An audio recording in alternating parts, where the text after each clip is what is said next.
Brett Wolverton, if you look at the face of Mikael Judas, do you think he even cares that there's a potential that he could be facing 3 men in this one matchup? Not in the slightest bit, and he also has to contend with Jerry Palmer and his new personal protection, Jagged Edge.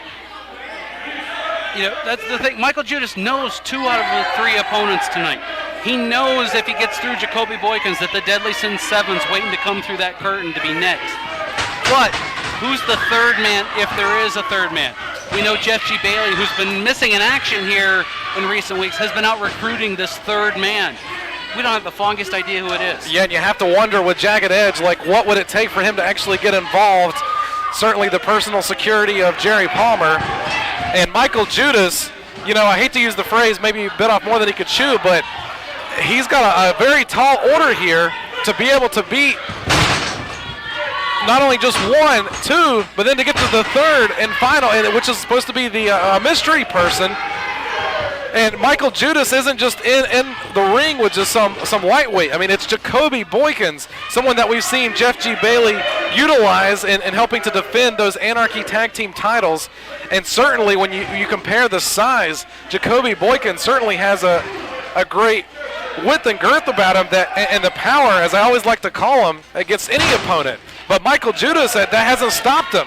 The problem, the only concern mainly that I have with Mikael Judas is the conditioning and the stamina, that you've got to really be able to save yourself, because you know Mikael Judas doesn't know anything. Oh man, what a shoulder into the midsection. Know anything about slowing down, and he may spin up all that energy before he even maybe gets down the road. Well, if Jerry Palmer and Jeff G. Bailey are going to stay within the elite, we can all but guarantee it won't be the Urban Assault Squad or the heavyweight champion, the Temptation, Sean Tempers. They have matches yet to come tonight that are very important championship matches.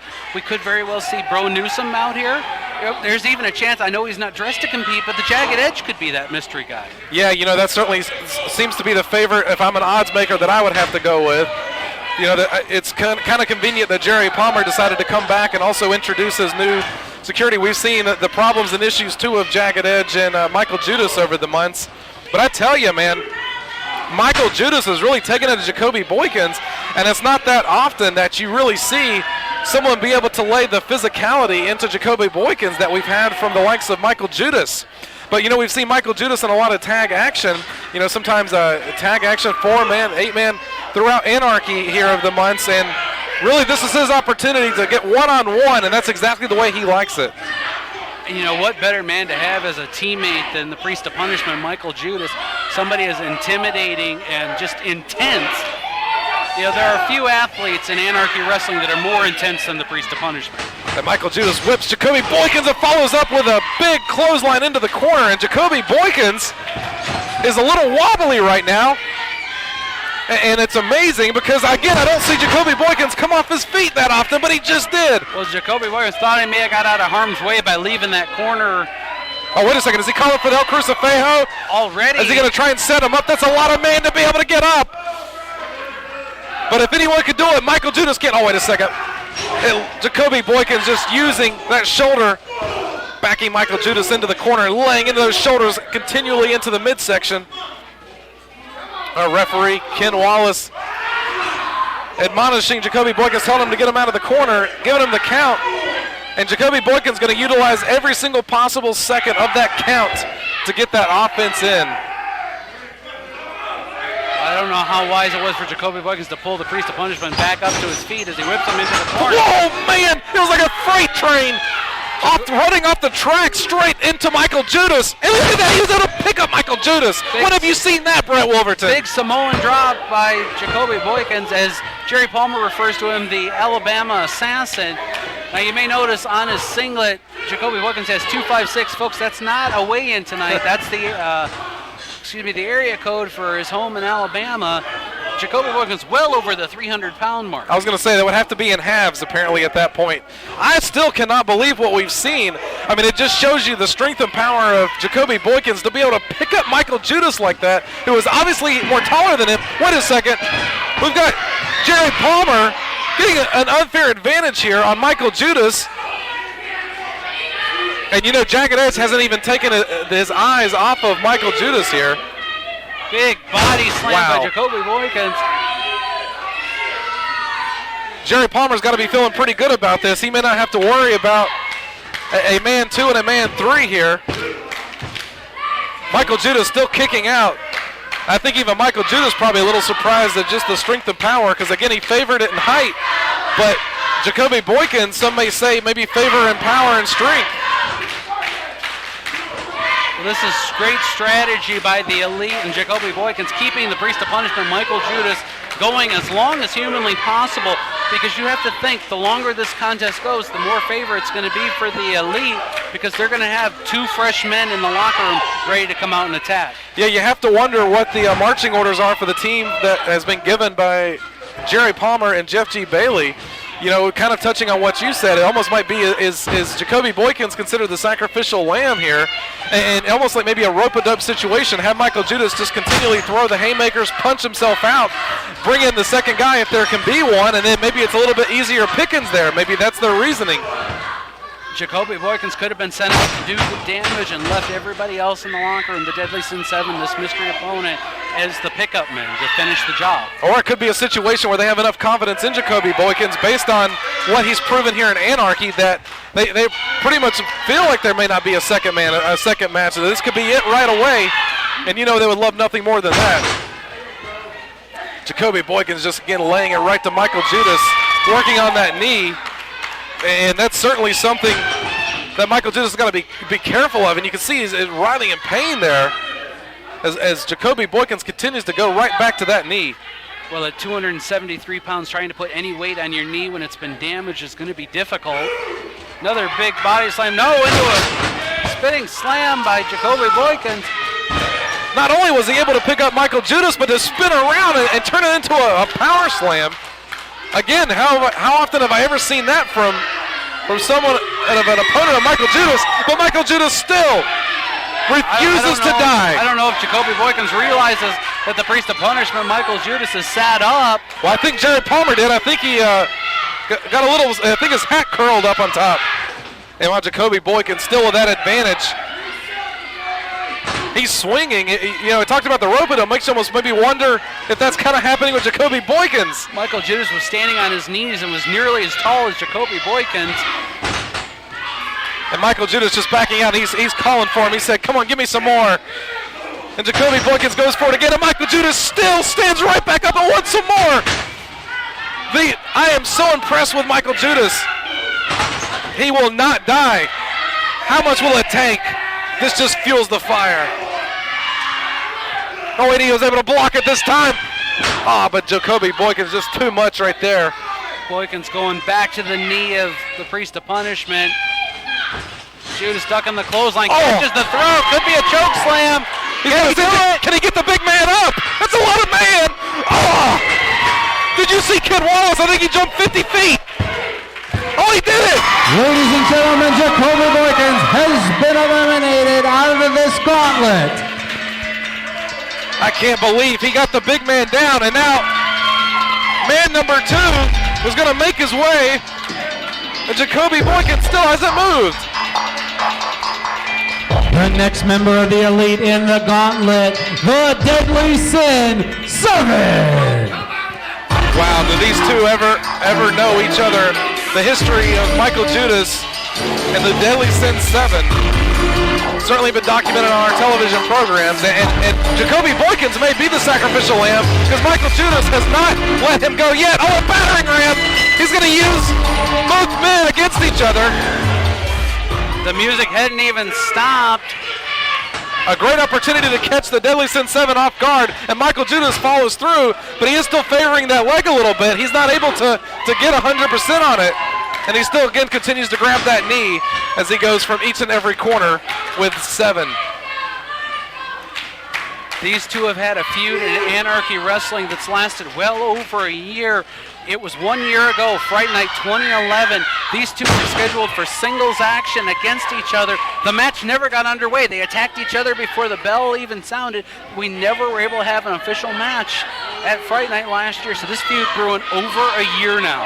And Michael Judas had the Deadly Sin 7, and he was able to hold him for a while, but I think the knee just buckled, and then he immediately went and grabbed the leg. You have to wonder how much damage. Oh, great height.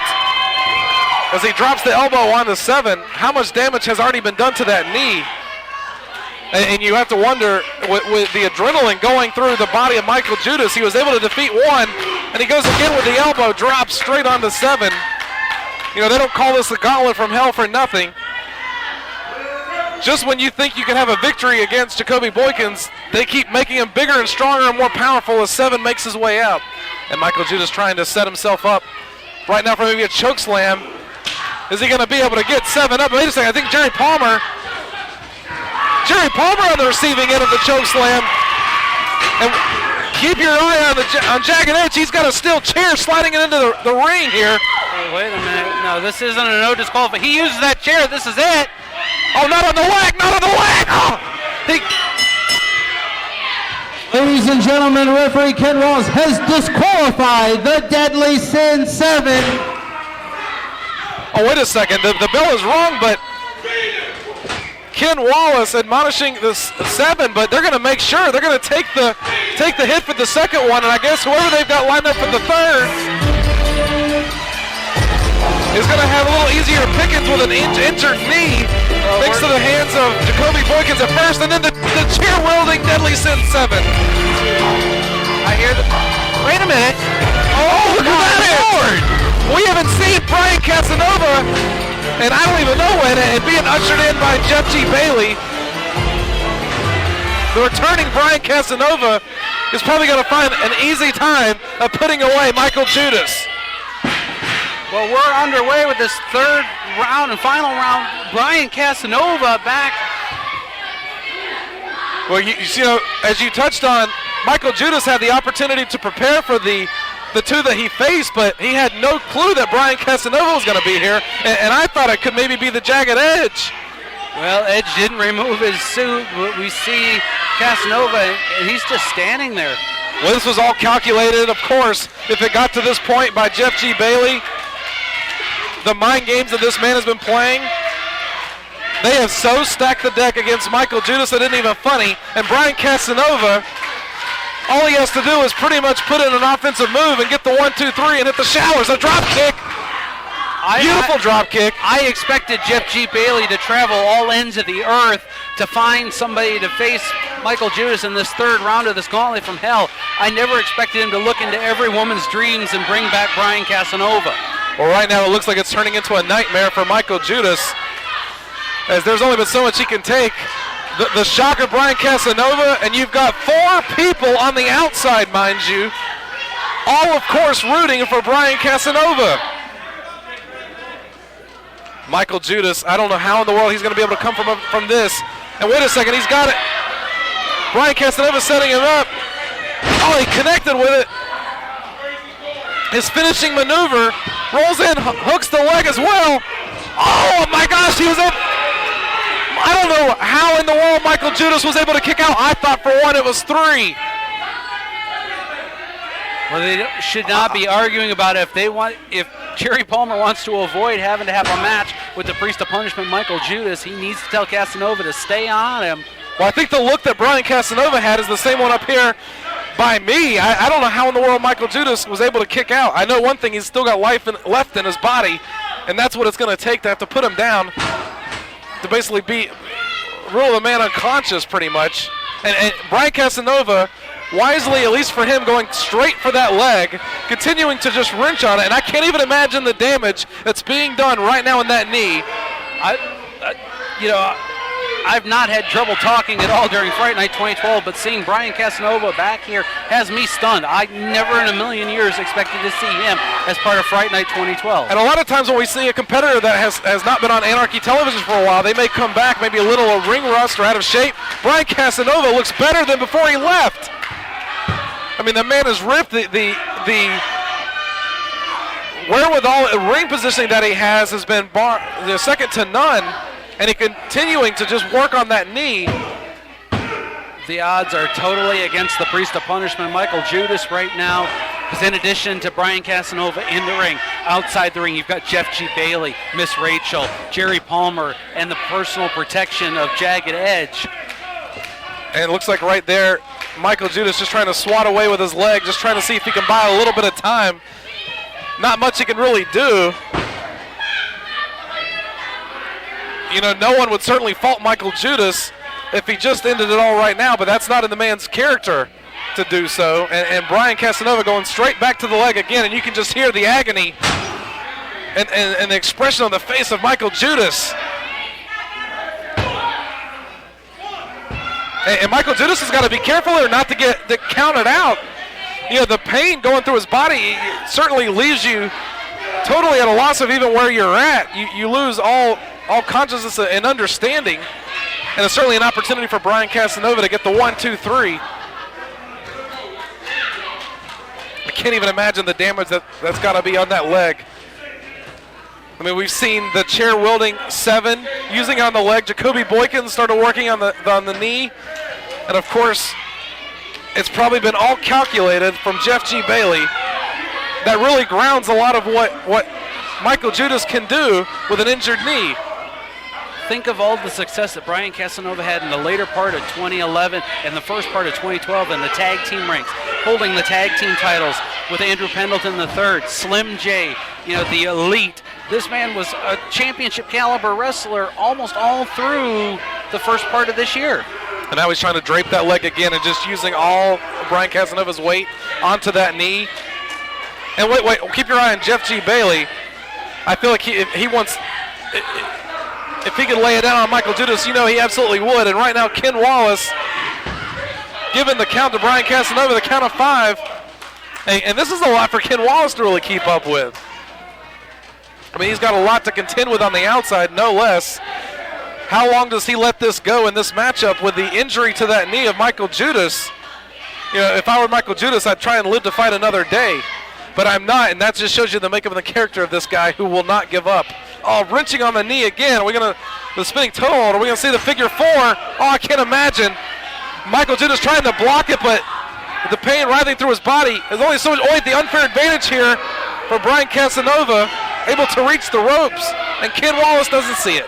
The size of Michael Judas making it difficult for Ken Wallace to see past the shoulders of the Priest of Punishment, and he kicks out. That's one thing Michael Judas has to watch out for, is he needs to keep his shoulders off the mat. And now Jeff G. Bailey getting an unfair advantage as well, too.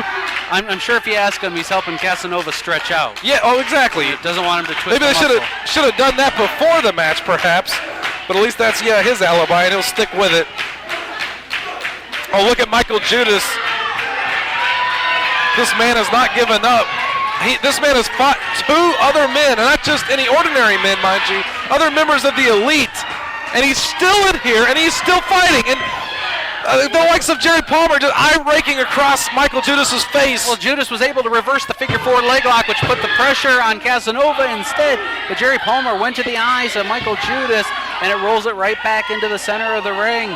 As you see Casanova almost trying to reach to somebody, be it the ropes, be it Jeff G. Bailey. Heaven forbid Miss Rachel for assistance. Jeff G. Bailey, has stacked the deck here tonight, and it seems like that's always what he has done against the likes of Michael Judas. But what has Jeff G. Bailey got to be thinking when Michael Judas is still here and this match continues? The crowd getting louder and louder here in Cornelia. Fright Night 2012, the Priest of Punishment. Michael look at this! Running Michael the gauntlet Judas from hell, dragging Brian Casanova by the legs to get the ropes, and Brian Casanova's going to have to break it. Well, he's going to take it to that very last second if he can get away with it. Michael Judas's knee has got to be swelling up by now. And I know with a knee injury that makes it very hard to stand. And no telling what damage is done, but could be certainly getting worse by the minute. Oh, Brian Casanova hooks the leg as well now. Only able to get a 2 count. Surprisingly, I don't know how Michael Judas is doing this. Well, Casanova's doing what he does. Goes back up top and a splash this time. Goes for the cover again. Judas able to get his hand on the ropes. I think Jeff G. Bailey, Jerry Palmer are coming unglued right now. When you're having to focus too much on the fans and not celebrating and cheering on your man, you know you've got a problem. Michael Judas to his feet! And Brian Casanova not aware of this. Wait, is he going to try it? Oh, it looks like he's trying to set him up for the El Crucifixo. I don't think his knee is going to allow it. Well, Brian Casanova trying to fight his way out. Oh, the knee, just holding onto the knee again, limping. And Brian Casanova with an amazing offensive move. Oh, and he's trying to set him up again. Oh, is he giving him the last rites similar to Mikael Judas? Is he going to try and set him up for a choke slam? Mikael Judas is just barely able to even move. I think Jerry Palmer just screamed, finish him off. Through all 3 matches of this gauntlet, the Priest of Punishment, Mikael Judas, has gone almost 20 minutes on his own over the course of 3 bouts. And I don't even know how he's able to stand. Oh, and Brian Casanova's got it in. Is he going to be able to pick up the big man? You see, he almost has to reach up to get the choke slam because of the height difference. And Mikael Judas is fighting his way out. He's going to try it. Is the knee going to hold up? Oh, it collapsed. And he wasn't even able to pick him up for the crucifix. I thought he had it. You can't be surprised. You cannot be surprised by the injury of that knee. And meanwhile, neither man up to their feet, and Ken Wallace is making the count. And Brian Casanova, the first one up to his feet, certainly got to give the advantage to him now at this point. Oh, but he can't even pick him up. That's a lot of man. Oh. And Mikael Judas again. I don't know if he's getting I hate to say second win, because at this point it's probably the 4th or 5th. Is he actually going to try it again? It's at least paying dividends right now to the back of Brian Casanova. Can he do it? Does he have enough? Does he fight through the pain? He has him up. I don't think he's going to be able to toss him. He's doing everything he can. He's got to push through. He knows this is the legs buckling. Straight down. The El Crucifeo rolls over Brian Casanova. He did it! Ladies and gentlemen, the winner of the Gauntlet from Hell, the Priest of Punishment, Mikael Judas!